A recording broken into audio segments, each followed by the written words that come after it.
কোরআনকে কি পরিমাণ ভালোবাসতেন। আল্লাহর বান্দা প্রতিদিনের নাই সেই দিনে যখন বাজারের মধ্যে গামছা বিক্রি করার জন্য রওনা করে, হঠাৎ বাজারের মধ্যে এমন একটা আওয়াজ শুনতে পাইল, কে যেন কোরআন বিক্রি করবে, কে যেন কোরআন বিক্রি করবে। এমন একটা আওয়াজ সেই গরিব গামছা বিক্রেতার কানের মধ্যে ভেসে উঠল। গামছা বিক্রেতা মনে মনে টেনশন, মনে মনে চিন্তা। আমি জানি কোরআনের বড় দাম, আমি জানি এই কোরআনটা কোনো সাধারণ কিতাব নয়, এই কোরআনটার দাম দুনিয়ার কোনো মানুষ দিতে পারবে না। এই কোরআনের দাম সারা পৃথিবী যদি বিক্রিও করা হয় তারপরে ওই কোরআনের দাম হবে না। গরিব গামছা বিক্রেতা মনে মনে চিন্তা করেন, আমি কোরআনটা কিনে নেব, কিন্তু আমি তো কোরআন পড়তে জানি না, আমি কোরআন কেমনে নেওয়া লাগে আমি তো তাও জানি না, আমি কোরআন শিক্ষা পর্যন্ত কোনোদিন করি নাই। গামছা বিক্রেতা হঠাৎ যখন সেই কোরআন বিক্রেতার কাছে চলে যায়, আরে মুসলমান গভীর মনোযোগ, যখন সেই কোরআন বিক্রেতার নিকট চলে গেল, গামছা বিক্রেতা ডাক দিয়া কয়, আরে ও ভাই, তোমার কাছ থেকে আমি কোরআনটা কিনতে চাই। কোরআন বিক্রেতা বললেন, 3 টাকা হলে তোমার কাছে আমি কোরআনটা বিক্রি করব। কিন্তু গামছা বিক্রেতা ডাক দিয়া কয়, আমার কাছে 3 টাকা নাই, আমার কাছে 2 টাকা আছে। এই 2 টাকার বিনিময় তুমি কি আমাকে আমার কাছে কোরআনটা বিক্রি করবানি? কিন্তু কোরআন বিক্রেতা ডাক দিয়া কয়, না না না, আমি তোমার কাছে 2 টাকার বিনিময়ে কখনো কোরআন বিক্রি করতে পারবো না। 3 টাকার বিনিময় হইলে আমি তোমার কাছে কোরআনটা বিক্রি করব। তুমি যদি 2 টাকা দাও তাহলে আমি কোনোদিন তোমার কাছে কোরআনটা বিক্রি করব না। এইবার গামছা বিক্রেতা টেনশন পেরেশান, আমার কোরআন কেনাই লাগবে, এই কোরআনের বড় দাম, আমি যদি আজকে কোরআনটা না কিনি আমার সারাটা জীবন বড় আফসোস থেকে যাবে। এইবার কোরআন বিক্রেতা যখন সেই গামছা বিক্রেতার নিকট চলে যায়, গামছা বিক্রেতা আবারও বললেন, হে ভাই, আমি অত্যন্ত পরিমাণ গরিব, আমার টাকা নাই, আমার পয়সা নাই, আমি দুনিয়ার মধ্যে বড় গরিব অসহায়, তুমি আমাকে 2 টাকার বিনিময় তোমার কোরআনটা বিক্রি করে দাও। এমন নাছর বান্দা আছে না নাই, যেটা বলে সেটাই বলে, না না না, আমি 3 টাকার বিনিময়ে কোরআনটা বিক্রি করব না। এইবার গামছা বিক্রেতা বাড়ির দিকে রওনা, বাড়িতে চলে আসলো, ঘরের প্রত্যেকটা জায়গা তন্ন তন্ন করে খোঁজা শুরু করে দেয়। আমার ঘরের কোন কোনার ভিতরে না জানি একটা টাকা পড়ে রয়েছে, সেই টাকা দিয়ে আজকে আমি কোরআনটা ক্রয় করব। কিন্তু হাই হাই, ঘরের ভিতরে একটা টাকাও বান্দা পেল না, একটা টাকাও নাই। আর টেনশন পেরেশান, না না না না, আমার এই কোরআনটা কেনা লাগবে, আমার এই কোরআনটা ক্রয় করা লাগবে। আল্লাহর বান্দা, আল্লাহর গোলাম, সেইখান থেকে যখন তার মনের ভিতরে একটা হঠাৎ প্রশ্ন জেগে গেল, আমার শরীরের মধ্যে যে একটা জামা রয়েছে, আমি এই জামাটা বিক্রি করে যেই টাকা হবে সেই টাকা দিয়ে আজকে কোরআন কাছের মধ্যে লাগা দেব। আল্লাহর বান্দা যদি নিয়ত ঠিক হয়, আল্লাহ তাআলা অবশ্যই তার সেই কাজটা কবুল করে নাই। ইন্নামাল আমালু বিন্নিয়াত, সব কাজ নির্ভর করে বান্দা তোমার নিয়তের উপরে, তোমার মনের চাহিদার উপরে।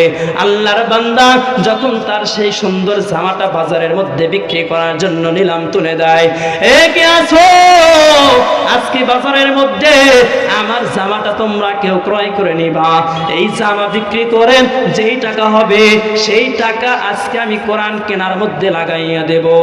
এক আল্লাহর বান্দারে কি বললেন, এই গামছা বিক্রেতা ভাই, তুমি না এই জামাটা পরে পরে প্রতিদিন বাজারের মধ্যে গামছা বিক্রি করার জন্য আসো, আজকে কেন তুমি গামছা বিক্রি করার জন্য আসলা? আমার মনে হয় তুমি যদি এই জামাটা বিক্রি করে দাও তাহলে বাজারের ভিতরে তুমি আর কখনো গামছা বিক্রি করতে পারবা না। আর এই গামছা বিক্রেতা, তুমি কোরআনটাও পড়াও জানো না, কোরআনটাকে কেমনে মোহাব্বত করা লাগে তুমি তো তাও জানো না। তোমার মতো গরিব এই দুনিয়ার মধ্যে আর কেউ হতে পারে না, আর দিন আইনা দিন খায়, তার মতো গরিব কেউ হতে পারে না। গামছা বিক্রেতা ডাক দিয়া কয়, তুমি আমার কাছ থেকে জামাটা কিনবানি তাই বলো। আল্লাহর বান্দা 1 টাকার বিনিময় তার কাছে জামাটা সুন্দর করে বিক্রি করে দিলেন।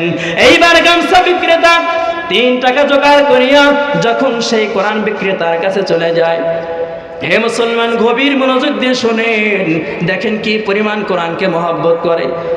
আল্লাহর বান্দা যখন সেই কোরআন বিক্রেতার কাছে চলে যায়, হে ভাই, এই নিয়ে নাও তোমার 3 টাকা, এর বিনিময়ে তুমি আমাকে কোরআনটা দেয়া দাও।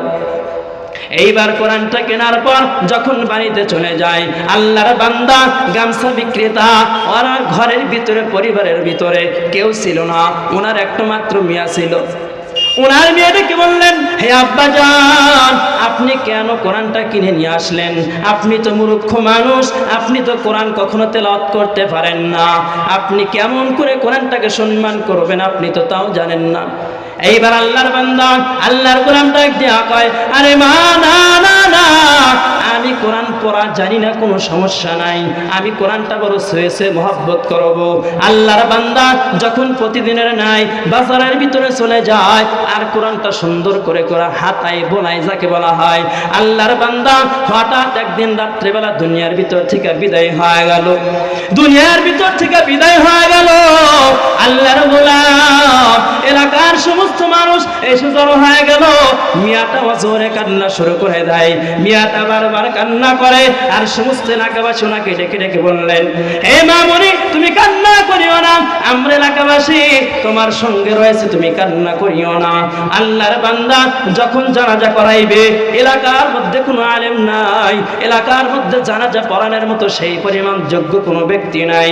আল্লাহর বান্দা লাশটাকে নিয়ে যখন ত্রিমুখী রাস্তার মধ্যে দাঁড়ায়, হঠাৎ রাস্তার ভিতরে কোনো আলেম ওলামা দেখা যায় না। 1 ঘন্টা পার হয়ে গেল, 2 ঘন্টা পার হয়ে যায়, 3 ঘন্টার মাথায় এক আল্লাহর বান্দাকে দেখতে পায়। মাথার ভিতরে টুপি, থুতনির মধ্যে একটু পরিমাণ দাড়ি দেখা যায়। আল্লাহর বান্দা যখন ওই রাস্তার ভিতর দিয়ে হেঁটে যায়, ওনাকে বারবার ডেকে বললেন, হে ভাই, আপনাকে একটু পরিমাণ প্রশ্ন করতে চাই।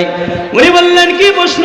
আমাদের এলাকার মধ্যে জানাজা করানোর মতো সেই পরিমাণ কোনো লোক নাই, কোনো ব্যক্তি নাই, আপনি একটু দয়া করে মায়া করিয়া আপনি একটু জানাজাটা একটু করায় দেন। আল্লাহর বান্দা বললেন, আমি অফিসিয়াল কাজের ভিতরে চলে যাব, আমি পুলিশের চাকরি করি, আমি তোমার জানাজা করাইতে পারবো না। লোকটাকে যখন জোর করে ধরলেন, ঘটনা বিশাল বড় হয়ে যায়। দ্বিতীয় মেহমান চলে আসছে, বেশি ধরে করবেন আল্লাহর গোলাম। যখন এইরকম করে করে হঠাৎ রাস্তার ভিতরে যখন সেই লোকটা সুন্দর করে সেই কোরআন মুহাব্বত করেনিওয়ালা ব্যক্তিটাকে জানাজা করায়, জানাজা করাইলেন, কিন্তু মাটি দেওয়ার ভিতরে কোনো মানুষ নাই। পুলিশ ভাইটাকে বারবার বললেন, এ ভাই, আপনি একটু মুহাব্বতের সহিত এই দাফন কাফন সম্পূর্ণ শেষ করে যান। পুলিশ ভাই বলে, না না না, আমার অফিসের ভিতরে যাওয়া দেরি হয়ে যাবে, আমি এটা কখনো করতে পারবো না। আল্লাহর বান্দা যখন জানাজা সম্পূর্ণ শেষ করে ফেললো, দাফন কাফন পরিপূর্ণভাবে শেষ করে ফেললো, হঠাৎ যখন তার অফিসের ভিতরে চলে যায়, দেখে তার আইডি কার্ডটা নাই। এরকম আছে না, অফিসে যাওয়ার সময় সরকারি যারা চাকরি করে একটা আইডি থাকে কি থাকে না? অফিসের ভিতরে প্রবেশ করবেন, দারোয়ান ডাক দিয়া কয়, তোমার আইডি দেখে তারপরে তুমি অফিসের মধ্যে প্রবেশ করো। পুলিশ আল্লাহর গোলাম চিন্তা করলো, হায় হায়, আমি না অমুক এলাকার মধ্যে এক আল্লাহর বান্দাকে দাফন কাফন সম্পূর্ণ করলাম, আমার মনে হয় ওইখানের ভিতরেই আইডি কার্ডটা পড়ে গেল।